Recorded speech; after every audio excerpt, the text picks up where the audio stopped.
বিসমিল্লাহির রহমানির রহিম। দেখতে পাচ্ছেন বন্ধুরা, ধর্মভাষা আশরাফুল উলুম হাফিজিয়া মাদ্রাসা স্থাপিত 1986। ধর্মভাষা সুনামগঞ্জ, প্রতিষ্ঠাতা মুহতামিম আলহাজ হাফেজ মাওলানা বজলুর রহমান। আমি এখন মাদ্রাসার ভিতরে যাব, পরিবেশটা আপনাকে দেখানোর চেষ্টা করব। তো মাদ্রাসাটা ধর্মভাষা উপজেলা, এটা অনেক পুরাতন এবং পুরনো মাদ্রাসা। যতটুকু এগিয়ে যাওয়ার কথা ছিল ততটুকু এগোতে পারে নাই। এর কারণ হলো তত্ত্বাবধান করা। এখানে মূলত মাদ্রাসা যিনি প্রতিষ্ঠাতা, যে বজলুর রহমান সাহেব, উনিই বেছেনি, উনি মাদ্রাসা প্রতিষ্ঠা করে গেছেন। উনি প্রতিষ্ঠাতা মাদ্রাসা। এখানে অনেক কমিটি আসে যায়। মাদ্রাসা আরও উন্নত হওয়ার কথা ছিল। এই মাদ্রাসা কিন্তু টিনের ঘর, এটা 2 তলা 3 তলা 4 তলা 5 তলা হওয়ার কথা ছিল। এমনি পরিবেশটা সুন্দর, দেখেন বাগান টাগান দিয়ে সুন্দর করছে।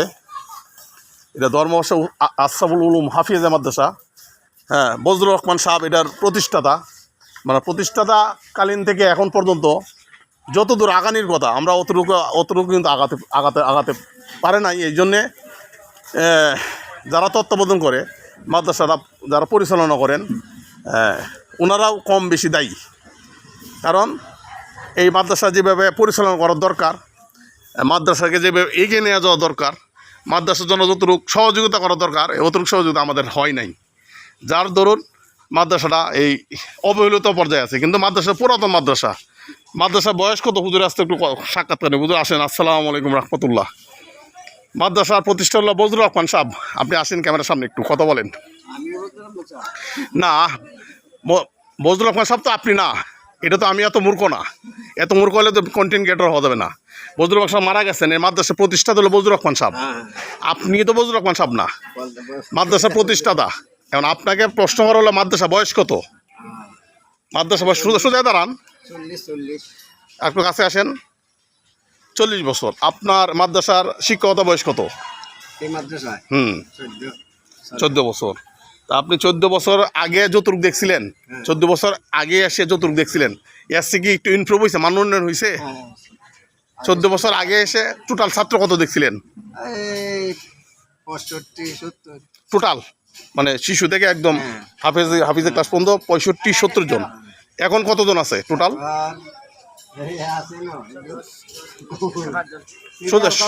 সোজা হয়ে দাঁড়ান।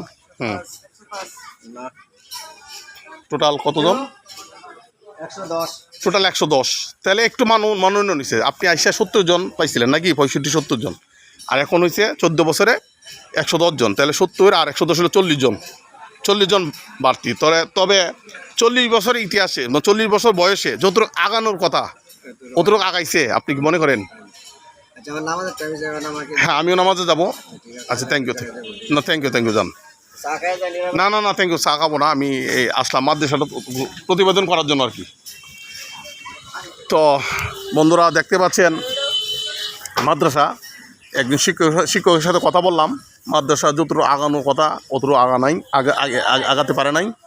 এই জন্যে আমরা যারা এই মাদ্রাসা যারা পরিচালনা করেন, মানে শুরু থেকে এখন পর্যন্ত, হয়তো অনেক মুরব্বী আছেন, অনেক মুরব্বীরা মারা গেছেন, অনেকে আবার জীবিত আছেন, মাদ্রাসার সাথে অনেকে জড়িত আছেন পরিচালনা কমিটিতে। আপনারা একটু মাদ্রাসা এগিয়ে যাওয়ার জন্য আর একটু সহযোগিতা করবেন সবাই। কারণ এই মাদ্রাসার বয়স যেহেতু 40 বছর, আরও এগিয়ে যেতে হবে আমাদের। 40 বছরে এই মাদ্রাসা হয়তো 2 তলা 3 তলা 4 তলা হওয়ার কথা। ছাত্র 110 থেকে ছাত্র 500-600 হাজার ছাত্র হওয়ার কথা ছিল। কিন্তু এই জন্যে আমরা সবাই কম বেশি দায়ী, সবাই। যাই হোক বন্ধুরা, আমি চলে যাচ্ছি। নামাজ আজান হবে, মাগরিবের নামাজে বাজার মসজিদে নামাজ পড়ব। তো সবাই ভালো থাকবেন, সুস্থ সুন্দর থাকবেন, নিরাপদে থাকবেন। আর আমার ভিডিওটি দেখার পর লাইক কমেন্ট শেয়ার করে সাথে থাকবেন, পাশে থাকবেন। এবং যারা দানবীর আছেন, যারা দান করেন, যারা প্রচুর টাকার মালিক, এরা এই যে মাদ্রাসা, এতিম বাচ্চারা আছে মাদ্রাসা, অনেক গরিব বাচ্চারা, আসলে মতো ধনাঢ্য পরিবারের ছেলেমেয়েরা মাদ্রাসা পড়ায় না। ধনাঢ্য পরিবারের ছেলেমেয়েরা পড়ায় হলো জেনারেল লাইনে।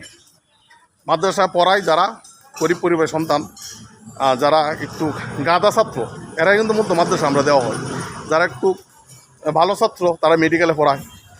ভালো পরিবারের যারা টাকা পয়সা পরিবারের সন্তান, তারা কিন্তু আবার জেনারেল লাইনে সবাই পড়ায়।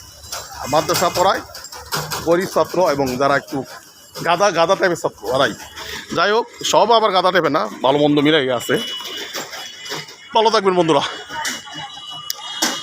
এটা হলো ধর্মবাসা আশরাফুল উলুম হাফিজা মাদ্রাসা।